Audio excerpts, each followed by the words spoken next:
It's time to get in the game and get dirty. Nothing brings an armour model to life like the weathering stages can, so if you're wanting to take your model to the next level, today I'll show you the steps I took to take it from a respectable looking model to something that looks like it's been pulled directly from the battlefield. In the last episode, I'd painted that unique camouflage scheme using a mask set I'd created. I'd added the decals and added some washes, and if you haven't seen it, I'd urge you to check it out. But it was now time to start the journey all over again, and this is where the fun begins. Go on. I try to show you all the steps I take as I am taking them, so forgive me if it feels like I'm repeating steps along the way. But as I've said before, weathering a model is a case of constant correction and balance, because each layer of the weathering affects the layers beneath it. So with that said, I begin this phase with another round of highlights. Modern Russian green is lightened with the XF14 and is sprayed selectively over the green elements of the model. The depth of the green was dragging all that detail out of the model, so it was my hope that the highlights would add a greater colour gamut to the model and ignite some character in those areas. I'm keeping the paint well thinned, which makes it quite translucent so that colour doesn't dominate, and it works together with that green base colour to present that finished tone. The reactive armour blocks are a disposable element and designed to be removed and replaced as needed. And being on the outermost areas of the vehicle means that they are subject to a great deal of wear and tear. I'm going to distress these parts by initially using a sponge chipping technique, but I need to make sure that I treat each block, or at least each cluster of them, as a standalone element to give the illusion that they are standalone blocks. A small piece of masking tape is used to define the shapes, and a sponge with a steel colour paint is carefully dabbed around those blocks. Further chipping was added along the side blocks, only this time in a little bit of a less structured way than I used on the front. It's important to twist and reposition the sponge as you go so as not to get a repeating pattern of chipping, because that will look quite unrealistic. To better define the chipping on some of those blocks, that steel colour can then also be brush painted using a fine brush. This is a paint from the new Atom range of acrylics and is kept thin and wet with a touch of tap water. The steel represents the heaviest chips, however I can then go back and repeat the process, only using a lightened mix of the Cark Tan, and start adding some superficial chipping using the sponge, as well as brush painting some of them in. As mentioned in the previous video, the green was often hastily applied over that tan colour the vehicles were delivered in, hence it is completely plausible that it suffers heavy weathering and wear. These tan chips will help simulate that look and add another layer of depth to the model. I'm focusing that tan chipping predominantly around grills and high traffic areas. However, the top edges of the bolt heads and the tie downs help add those tiny pops of colour around the model that shouldn't be so obvious at first look, but tend to reveal themselves on close inspection. I can also use this lightened tan colour over the tan elements, as it is a great way to indicate superficial chipping and scuffs on those sections as well. Layering tones and textures is the key to successful weathering. One of the elements I'd been really keen to try out on this model was the modern style of camouflage net you often see draped over NATO vehicles in the field. I picked up my net from Hobbyist Haven, of which there is a link and a discount code down in the notes below for you. And I'd initially thought the net was a paper product, but it had a material feel to it and it was surprisingly sturdy for what it was. The challenge would then be how to give the net some sort of a weight, because it was actually quite springy. The net is soaked in a product called VMS Paper Shaper. VMS Paper Shaper is designed to be used with paper to help create tarps and flags, and the product dries hard and the weight in the liquid can help me settle the net over the shapes of the model. I wanted to test this on the turret before committing to the larger nets I was planning over the sides. A section of the net is fed into the stowage bin, and it gives me the base on which to settle the stowage that I'd pre-painted earlier. The net will help give those packs a sense of volume and weight. Moving to the net that I wanted draped over the front of the turret, and the same process is undertaken. The soaked net is set in place and is gently persuaded to settle over the parts with a brush moistened with that Paper Shaper product. I'd painted the clear lenses in a clear orange and red, and I could now fit them in place prior to the mud process. The recesses for the lights had been painted in an aluminium colour, which helps represent the lens in a more realistic way. Modelling cement and clear parts don't tend to play well, so a careful touch of the cement allows the glue to run around that connection point and hold the clear part in place. Adding organic materials around a model such as static grass or dirt and rocks and pebbles is a quick and easy way to add realism to a model. I'd had this pot of scatter in the stash for years, and add to it some clippings of seagrass and set about placing the mix around the crevices and recesses over the shapes of this Bradley. It's common for this type of debris to build up around a vehicle in service. It can, however, be a fine line and can be easy to overdo the effect, so your application has to be grounded in logic. I refined the placement using a soft brush to push the scatter around and look to remove any elements that might look overscale or are just sitting in an unnatural way. Once happy with the placement, a couple of light misted coats of a regular hairspray is all that is required to hold it in place. By misting the hairspray, I won't disrupt the placement of that organic material, as the mist just settles on the surface rather than being blasted over it. A dusty tone using a heavily thin mix of light sea grey, flat earth and buff are used to add my initial layer of dust over the edge and sides of the model, again focusing on plausible placement and coverage. I'm using this paint to integrate that organic matter and give it a more uniform look. Moving on to my mud textures, and there is no better way to create them than with the AK Terrains paste.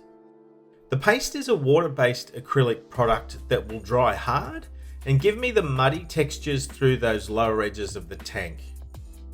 And just to acknowledge the change of the background colour here, please bear with me as I'm aiming to improve the image quality of these videos and the viewer experience. I can bulk that paste up by adding organic material to it, and in this case, I'm adding dried tea leaves. The tea leaves will tend to make the paste less sloppy, and it is a bit more clumpy. Is that even a word? I then apply the paste mix around the bottom edges of the model. I'm focusing on where mud might build up. It's always a good idea to check reference images though, but generally speaking, logical thinking with a touch of creative spark is usually good enough to guide you with the placement of this muddy build-up. Working on a section at a time ensures nothing gets missed, but further to that, the paste does dry reasonably quickly, so you only have a small window of working time in order to get each section to the point where you're happy with it. The paste is added in and around the wheels to simulate big clumps of mud gathering in those parts. Whilst the colour is working well on the model, the colour of the mud isn't really that important at this stage because it will be enhanced with the paint and washes in the following steps. As the paste is drying off, it takes on quite a unique property in that it can be manipulated to create some realistic looking clumps of mud. I can use a toothpick to break it up and move it around in a visually pleasing way. It's important to ensure the tracks are considered when applying the mud effects, so the paste was smeared on the underside of those tracks. The paste can then be refined and removed from the high points of the track by rubbing my wet finger against the parts. For the sections of the tracks that require more attention, small clumps of the paste can be pressed against the recessed areas and compacted in place. Again, small refinements can be made using a brush or a finger and water. The model is then set aside for a day for the paste to completely dry off, and once it's dry, I could apply a matte varnish over it. I could then remove all the masking I'd applied over the periscopes during the initial build phase. Just like I did with the debris I'd added, I was now looking to blend and integrate the mud with the model by first adding a dusted effect with flat earth, and then later back through with the buff colour. Some hard edges in that mud is completely plausible, but softening some of those edges will help soften the effect and present it in a more visually pleasing way. Splattering or speckling is a technique that will again add another layer of tone and texture to this model. I'm using a VMS product called Pigment Jockey. It's an enamel based paint that can be used as a carrier for dry pigments. I can load the brush with the mix I'd made and flick it across a toothpick to create that splattering effect. I start with the lighter of the two colours, the light earth paint mixed with a European earth pigment, and look to apply this in logical areas that mud may splash and build up. The lighter tone tends to represent older deposits of mud, whereas the darker colours represent the newer deposits or even wet mud. I apply the dark earth in a similar way, only this time over a smaller surface area than that lighter colour. I don't want to obscure that light colour. This is a very messy stage and very messy work, and I generally don't enjoy it too much, but the random way the paint is distributed is hard to replicate in any other way. I can then use a dark brown enamel wash to turn up the contrast in the mud clumps. This darker wash is applied selectively around wheel hubs and in the smaller surface areas around those wet clumps of mud. Adding subtle streaking effects is a fun and easy way to add a weathered look to your model. Streaking can simulate all types of effects from rust and dirt to water staining. Really, the only thing you have to remember is that you are bound by gravity, so you will always be working in a downward motion. The effect is as simple as adding a tiny dot of oil paint and blending it in a downward motion. I'm using shadow brown and flesh brown colours for a little bit of variation, but I would come back later and add a little bit of dust oil paint into that equation just to mix it up a bit. The beauty with the oils is they can be easily modified using a white spirit, or if it's not looking how you want at all, you can just remove it and start again. I am again trying to apply some logic with the placement of the streaks and having them run from panel lines or off selected bolt heads. Because I'm wanting to represent wet clumps of mud, it's important to be mindful that, generally speaking, if something is wet, it should be glossy. Wet Effects is a product that will help create that look for me. Wet Effects is an enamel-based gloss paint, for want of a better word, that when applied over these dark areas of mud will introduce a gloss finish and hopefully look like wet mud. I'm also able to combine the Wet Effects product with a dark brown wash to create an even greater depth in the effect. The product does tend to lose some of its luster as it dries, so multiple coats are required to build up that effect to the level I'm hoping for. Adding the wet effects in and around the clumping muds on the tracks is really starting to give those assemblies the character I was hoping for. This is a really enjoyable part of the process and I'm so pleased with the results. Now back to the camouflage nets, only this time I introduced some brighter tones to the colours of that net by randomly spraying some yellow-green in a bit of a mottled way. The colour of the net was really dragging down the overall tone of the model, so it was my hope that this may brighten things up a little. In reality, there should be a lot more netting over this vehicle, but I was mindful not to cover the model over completely, so I tried to find a middle ground with that element. The nets were again soaked in that paper shaper product and draped over the model in a natural way. The spring in the net is combated by using a small amount of super glue to hold it in key places, and the paper shaper is used with a brush to help it settle down, and I'm trying to simulate some sort of weight and gravity in the net as well as keep some of those shapes open and buoyant so it's not to completely obscure the shape of the model. I had to fight the urge to leave the nets off because I was liking some of the mud and streaking effects I'd achieved, but fortune favours the brave, so I pressed on with the process and decided to treat it as a learning exercise. I think they turned out surprisingly well though. I could then polish the gun barrel using the tip of my finger and some gun metal pigment.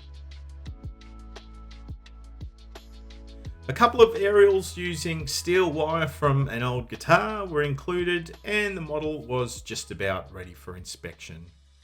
While I enjoy just about every facet of modelling, it is without a doubt the weathering stage that brings me the most joy. I love the opportunity you have to take the model from looking like a toy to making it look like something taken freshly off the battlefield. At least that's the end goal, and sometimes some models come out better than others. A lot of people make the mistake thinking us armour modelers just slap the mud on and dirt around in a haphazard way, and that may be the case in some instances. However, creating and building realistic looking weathering effects takes planning, preparation and execution in order to be a success. For those of you out there wanting to level up your weathering game, the best advice I can give you is just to be brave. It's so easy to get in that cycle of paralysis with your weathering in fear of destroying all of those hours of work you've invested. But it's totally worth taking the leap because at the very worst you have the opportunity to try something new, and that really is where the growth in this hobby comes from. Want to know what I'm working on now and support the channel in a greater way? Why not join me and the community over on the Patreon page, where you will have early access to videos as well as regular bench updates, but most importantly you will help me bring you this content on a regular basis. Don't forget to enter the competition to win a mask set for yourself. Check out the previous video for details. If you found this content to be helpful, please hit that like button and make sure you're subscribed, or you could show your appreciation and buy me a coffee. Remember guys, this is the greatest hobby in the world. Share it with your family and share it with your friends, and let's be proud of what we do. Until next time, I'll see you soon.